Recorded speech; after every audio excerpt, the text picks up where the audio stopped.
Well, the good news is you're not dying. I gape at the pretty, smiling ER physician.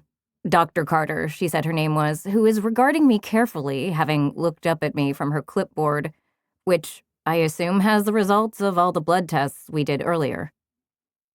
Do you know what's wrong with me? I wring my hands together. Is it some sort of weird 24-hour bug? This seems unlikely to me given the severity of the symptoms I've been experiencing the last several hours, but I suppose it's still a possibility.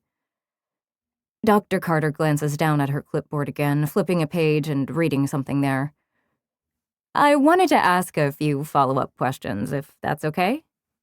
Sure, I answer tightly, wishing she would just give me some clue as to what's wrong with me. That's fine. Your parents. You listed them both as betas? I nod. That's right. And your siblings?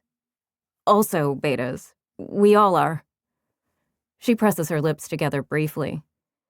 Do you have any family history of crossbreeding with shifters? Excuse me? Sorry. She gives me another polite smile. It's relevant. I think hard, trying to mentally tick through my family tree for as far back as I can recall. I think... I frown, trying to remember. I think my great-grandmother was a shifter, actually. I never met her, though. She died before I was born. I watch as she scans through her notes again, every passing second making my anxiety climb higher. 24 hours ago, I was perfectly healthy and packing for my trip to Denver, excited about a new job. Travel is nothing new to me. My contracting business, rustic renovations, takes me all over the country.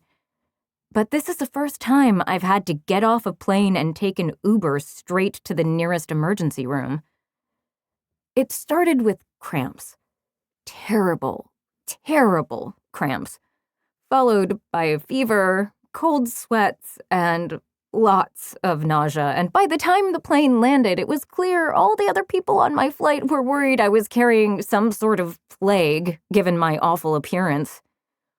Even now, I can feel my chestnut bangs clinging to my forehead with sweat, and it's only the IV in my arm feeding me occasional doses of high-powered nausea meds that's keeping me from hurling all over the speckled white tile of the little room I'm in.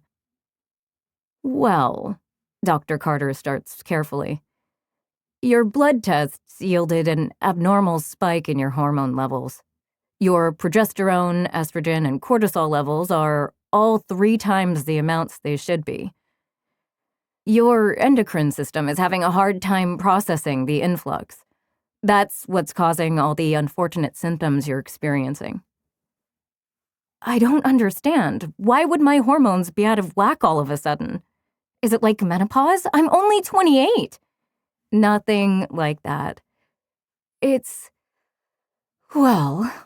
She sighs, pulling the clipboard to her stomach and holding it against her white coat as she offers me a sympathetic look.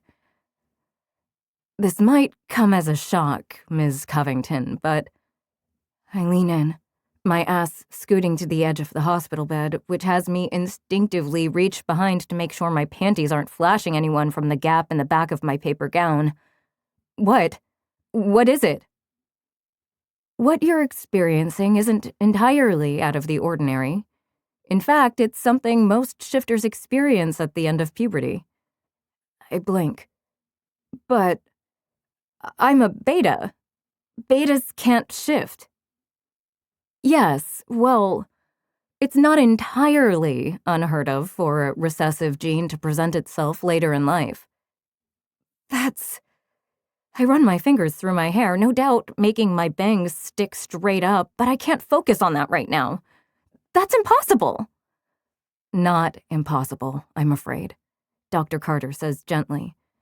Just unlikely.